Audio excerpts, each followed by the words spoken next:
तो देखिए प्रश्न पाँच क्या है, यूक्लिड विभाजन का प्रयोग करके दर्शाइए कि किसी धनात्मक पूर्णांक का घन 9m + 1 और 9m + 8 के रूप का होता है। माना a क्या है, एक धनात्मक पूर्णांक है। a क्या है, एक धनात्मक पूर्णांक है। a धनात्मक पूर्णांक है और b से हम भाग दे रहे हैं, तो क्या होगा, b क्या है आपका भाजक। b क्या है आपका यहाँ पे भाजक, ठीक है, b यहाँ पे भाजक है।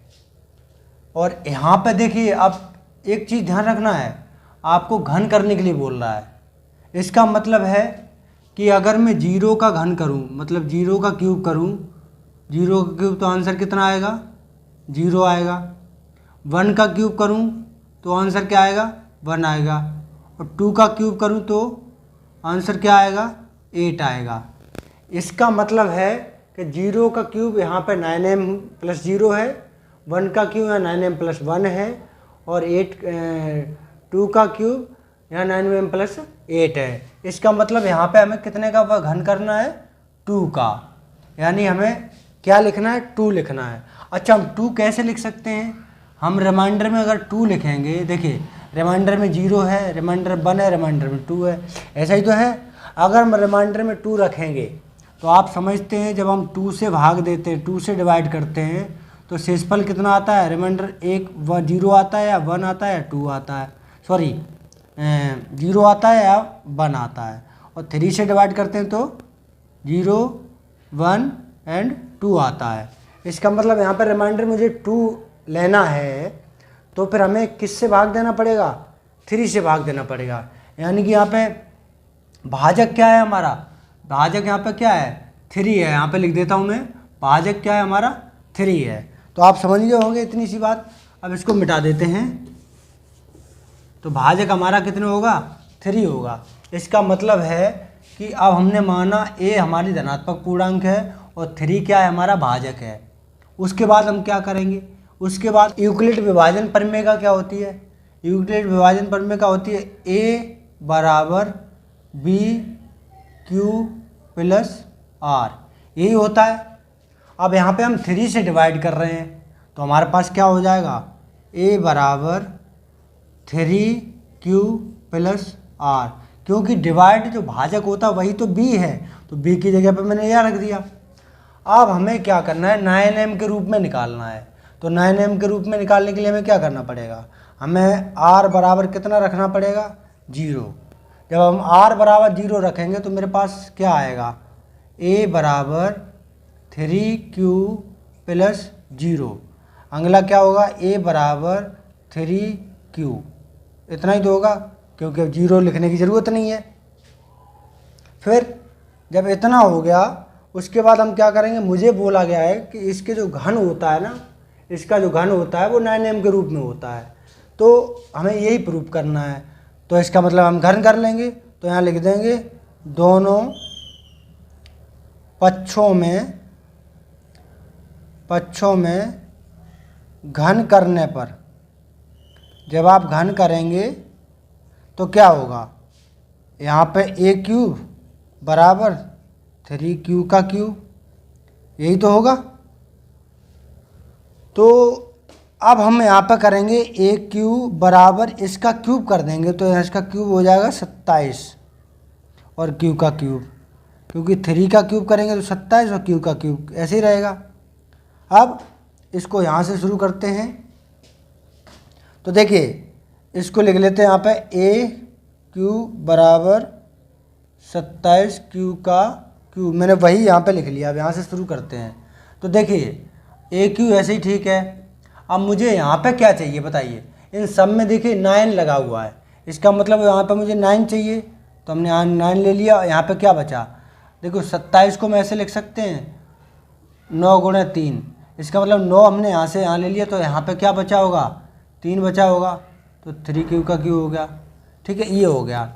अब यहाँ पे हमें 9m के रूप में लिखना है, तो हमने लिख दिया 9m। और जहाँ m बराबर क्या है, जहाँ m बराबर, तो देखिए 9 की जगह पे 9 है और m की जगह पे क्या है 3q का q, तो यहाँ m बराबर क्या है 3q का q। ये आपका आंसर आ गया। ठीक है, आप चाहो तो वेरीफाई भी कर सकते हो, यहाँ q की कुछ भी वैल्यू रखेंगे तो एक ऐसा आंसर आएगा जो कि आपका किसी न किसी का घन होगा। तो एक बार देख लेते हैं वेरीफाई करने के लिए। तो वेरीफाई करेंगे यहाँ पे कैसे करेंगे, देखिए ए क्यू बराबर, इसमें वेरीफाई करेंगे क्योंकि इसी में तो हमें वैल्यू रखना है क्यू की, तो हम इसको रख देंगे 9 3q का q।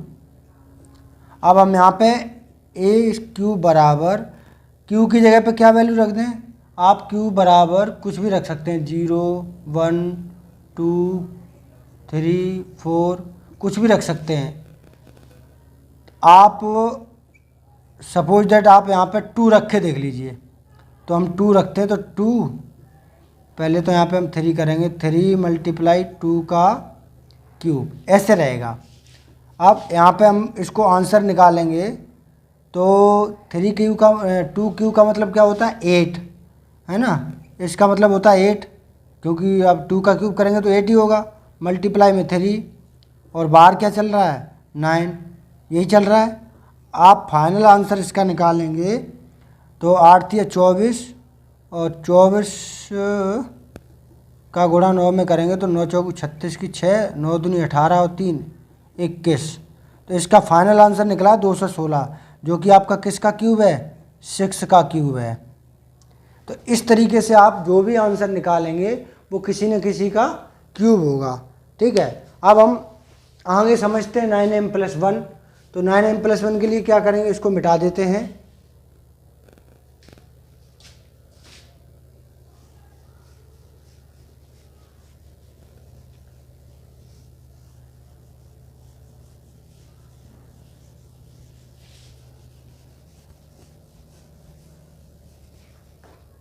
तो देखिए 9m+1 के लिए क्या करेंगे हम, अभी मैंने r बराबर क्या 0 रखा था, अब हम r बराबर क्या रखेंगे 1 रखेंगे, क्योंकि मुझे 1 की ज़रूरत है। ठीक है, तो r बराबर 1 रखेंगे और यहाँ पे एक चीज़ ध्यान रखेंगे कि जो r होता है हमेशा v से छोटा रहता है और r क्या होता है 0 से बड़ा रहता है या फिर 0 ही आ जाता है। ठीक है, ये ध्यान रखना, इतनी चीज़ आपको विशेष ध्यान रखनी है।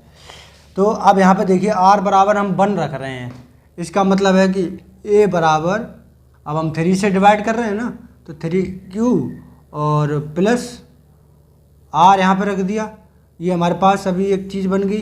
ठीक है, लेकिन हमें क्या करना है, r बराबर 1, r की वैल्यू 1 रखनी है, तो a बराबर 3q + 1, ये हमारे पास फाइनल आया। लेकिन अभी हमें क्या करना पड़ेगा, अभी इसका घन करना पड़ेगा। तो हम यहाँ लिखते हैं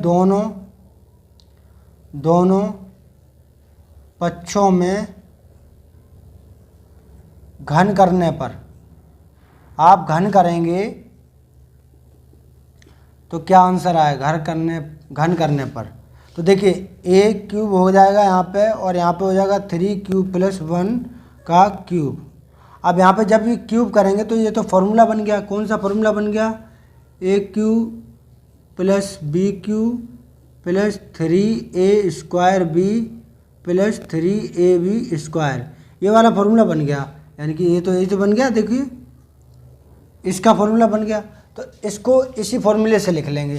कैसे लिखेंगे, a³, अब यहाँ पे लिखेंगे a³ मतलब 3q का क्यूब प्लस b³ मतलब 1 का क्यूब प्लस 3 मल्टीप्लाई a² मतलब 3q का स्क्वायर मल्टीप्लाई b मतलब 1 प्लस 3a मतलब क्या हो जाएगा, a मतलब 3q और मल्टीप्लाई b² मतलब 1 का स्क्वायर। इस तरीके से हमने लिख लिया। इसका फाइनल आंसर करेंगे तो a³ ऐसे ही ठीक है, 3q का क्यूब क्या हो जाएगा 27q का क्यूब प्लस एक तो ऐसे ही रहेगा प्लस 3 का क्यूब 9 और 9 3 कितने होता है 27, यानी कि 27 का क्यूब का यहाँ पे स्क्वायर है तो स्क्वायर हो जाएगा। अब इतने का गुणा अगर 1 में करेंगे तो इतना ही आएगा, तो छोड़ देंगे। प्लस 3 3 जा 9, क्यूब का कोई स्क्वायर नहीं है यहाँ पे। और इतने का गुणा देखिए 3 का गुणा 3 में किया तो 9 आया, और क्यू साथ में चल रहा है। अब 9 का गुणा अगर 1 में करेंगे तो 1 ही आएगा, 1 का स्क्वायर 1 ही आएगा, और 9 क्यू का गुणा 1 में करें तो 9 क्यू आएगा। तो ये आ गया फाइनल आपका। अब यहाँ पे ए क्यू बराबर, इसमें से मुझे आगे क्या चाहिए, देखिए सबसे पहले यहाँ देखो कि आपको +1, लास्ट में आपको +1 चाहिए तो आप लास्ट में ले जाओ +1। बाकी पहले क्या करेंगे, हमें क्या चाहिए आगे 9 चाहिए सबके आगे, तो इसमें से 9 कॉमन, +1 तो उधर ले गए हम, इसमें से 9 कॉमन ले लेंगे। तो हमने 9 कॉमन ले लिया, तो यहाँ पे मेरे पास बचा 3q का क्यूब प्लस 1 तो उधर ले गए, यहाँ पे बचा 3q का स्क्वायर प्लस 9 तो ले लिया, तो यहाँ पे बचा 1q केवल ये, और +1 आपका लास्ट में चल रहा है। अब हमें इसका किसका रूप में लिखना था, हमें लिखना था 9m + 1। अब यहाँ पे m की वैल्यू क्या है, अब m की वैल्यू आप देखिए दिख रहा है,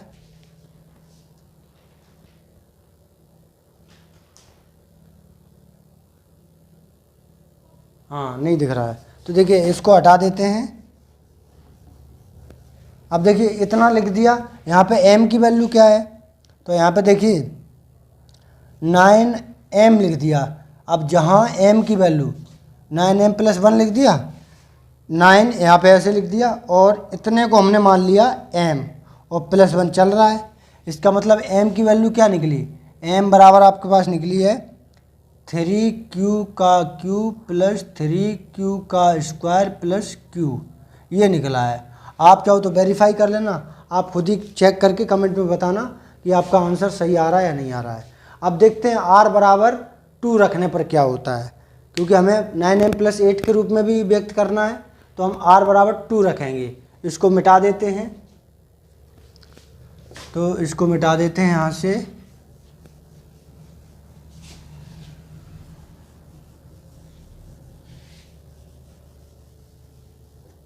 अब यहाँ पे हम r बराबर 2 रखते हैं।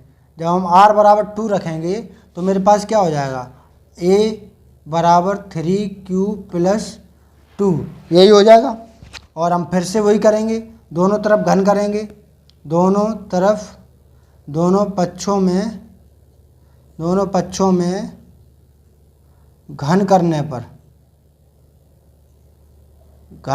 पर क्या होगा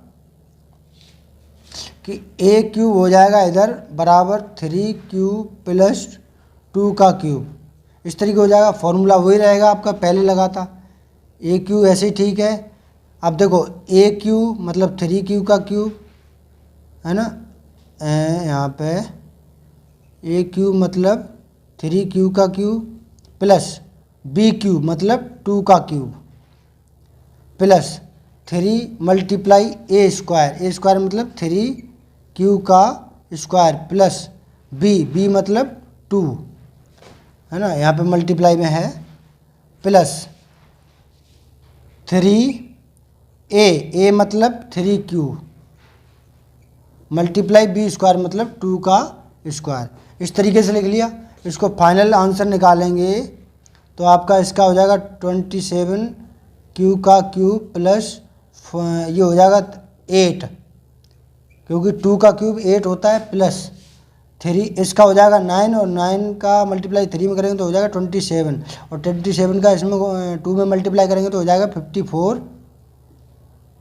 आप कर लेना, मैं वैसे ही कर रहा हूँ। 54 क्यू का स्क्वायर प्लस 3 3 जा 9, और 9 और इसका आप देखिए इसका स्क्वायर करेंगे तो 4 हो जाएगा, तो 9 4 जा होता है 36 का क्यूब, इतना हो गया। अब मुझे यहाँ पे चाहिए लास्ट में +8, तो हम +8 इधर ले जा रहे हैं और बाकी सब इधर लिख दे रहे हैं। 27q का क्यूब प्लस 54q का स्क्वायर प्लस 36q, इतना लिख लिया, और इधर चल रहा है a क्यूब। अब इसमें से मुझे देखिए कॉमन क्या चाहिए, इसमें से हम कॉमन ले लेंगे 9, क्योंकि हमें सबके आगे चाहिए 9, तो हमने यहाँ से 9 कॉमन ले लिया। मैं यहाँ लिख देता हूँ, इसमें से हमने सब में से 9 कॉमन ले लिया, 9 कॉमन ले लिया। मेरे पास अंदर क्या बचा, 9 कॉमन लिया तो यहाँ 3 का क्यूब बचा, 3 का क्यूब प्लस यहाँ से 9 कॉमन ले लिया तो कितना बचा, यहाँ पे बचा हमारा 6, हाँ 6 बचा यहाँ पे, तो यहाँ पे हो जाएगा हमारा 6 क्यूब, ठीक है, प्लस यहाँ से कॉमन लिया 9, तो फिर यहाँ पे क्या बचा, 4 बचा, 4 क्यूब, और लास्ट में क्या चल रहा है, +8। अब ये उसको हमने कैसे लग दिया बताइए। अब मुझे 9m + 8, 9m + 8, तो इस सब को क्या मान लिया मैंने, 9, और इनको मान लिया मैंने m, और लास्ट में क्या चल रहा है, +8। अब जहाँ m बराबर क्या है, जहाँ m बराबर है आपके पास 3q का cube plus 6q plus 4q, है ना, 6q का स्क्वायर है यहाँ पे, सॉरी, है ना, ये आपके पास क्या है, m बराबर। चाहो तो आप वेरीफाई कर लेना, आंसर कमेंट में बताना क्या आंसर आया आपका। ऐसा नंबर होना चाहिए जो किसी न किसी का घन हो। तो ये आपका प्रश्न नंबर 5 कंप्लीट हो गया।